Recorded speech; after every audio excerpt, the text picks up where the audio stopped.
Okay, welcome to the commentary for Double Standard. Now, this letter caused some interesting discussions in my San Francisco class, and there were two main topics. One topic was the topic of families and individuals, and the other topic was double standards for men and women. And I'll talk about both of these and a little bit about what's common in America, common opinions in America, and what are some of the different ideas in different countries. So first, this topic of family and individuals. Most people know that American culture, American society, values individualism or individuals. And we have an idea that adult individuals should make their own choices. And they should not worry about what other people think, even their families. And as you get older, this becomes stronger and stronger. So when I read this letter, for example, and I saw this woman is in her mid-50s, middle 50s, so she's probably, 55 years old. And she's worried about what her family thinks about her new boyfriend. My first reaction, I thought, this is very strange. This is an older woman. Why does she care about what her sister and her parents think? She should just do what she wants. She's an adult woman. This is crazy. And that's a common American reaction. We have an idea in the United States that when you're an adult, you should be independent. You should make your own decisions. You should not ask your parents for advice all the time.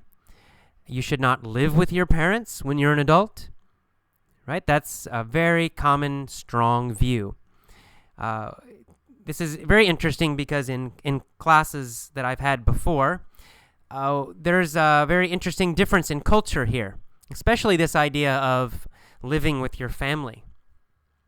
Some cultures, people continue to live with their families until they get married. So if they're 30 and they're not married, they still live with their parents. If they're 35 and they're not married, they're still living with their parents, and that's normal, and which is fine. There's not a right or wrong answer here, not better or worse, but it is a big difference. In the United States, that is seen as very negative. There's a strong feeling that you should not live with your parents when you're an adult. So, for example, in my own life, I went to university when I was 18. And then I graduated university. I was 22, I believe. And after that, I got my own apartment, and I never lived with my parents again. I didn't want to live with my parents, and my parents did not want me to live with them. If I had asked them, can I live with you, they would not have been happy. They would not have liked that. They would think there was something wrong with me. I can't support myself. I can't get my own job. I'm not independent. That's not good. So, and for me, I wouldn't like it because I don't want to live with my parents, and I'm an adult. I don't want them telling me what to do or anything like that. So it's on both sides. Both the children and the parents have this idea that when you're an adult, you leave home and you should be independent and should make your own decisions. But I've met students from other countries who say it's very normal to live with their families until they're married. And in some cultures, even after they get married, the couple will go and live with one of the families, the husband's family or the wife's family. And that's considered normal. So in these cultures, family and the family's opinion continues to be important even when they're adults. So maybe some of you listen to this article, you think, oh, this sounds normal. Maybe some of you think this woman needs to worry about her family. If her family doesn't like the situation, maybe she should not date Will. That might be a reaction that some people have. However, Abby's answer is probably the normal answer most Americans would give, which is stop worrying about your family's opinion. Don't be a people pleaser. Do what you want. All right. Next, the issue of double standards. This was the second topic we discussed in my San Francisco class. And the double standards refers to men and women and the fact that there are double standards for men and women when dating. If a man dates a lot of women, it's often no problem. People don't criticize him. In fact, sometimes they think, hey, he's a cool guy. Look at all those girlfriends he has. This is great. What a good guy.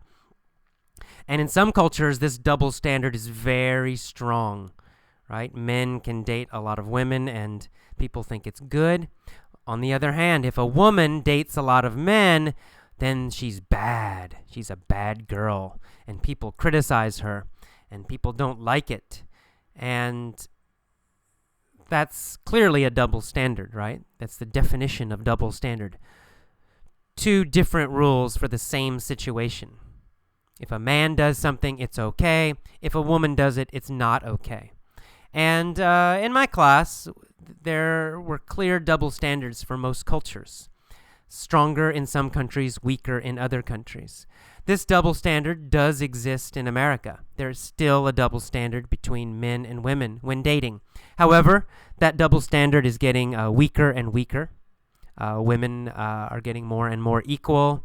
It's very normal now for a woman to date lots of different guys, and it's generally not a problem. This woman is in her 50s. She's an older woman from an older generation. Maybe that's why in this letter she sounds like she's a little bit criticizing her sister Jane for dating many men. I think for younger Americans, it's no problem. It's just totally normal. So this double standard is not so strong in America, getting weaker all the time. In other countries, in my class, some of the Asian students, for example, mentioned that this is a very strong double standard in their countries, that the men are almost encouraged to date a lot of girls, and it's seen as very cool. But if a woman even has sex before she's married, something's wrong with her, she's a bad girl, everybody criticizes her. And it's a strong double standard.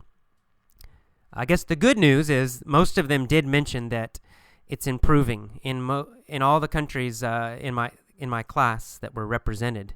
The students did say it's getting better. It maybe it's still bad, but the double standards are improving in most places in the world, and that's good. Well, okay, those are our topics. That's our commentary for this letter. Hope you enjoyed it. See ya for the next lesson. Bye-bye.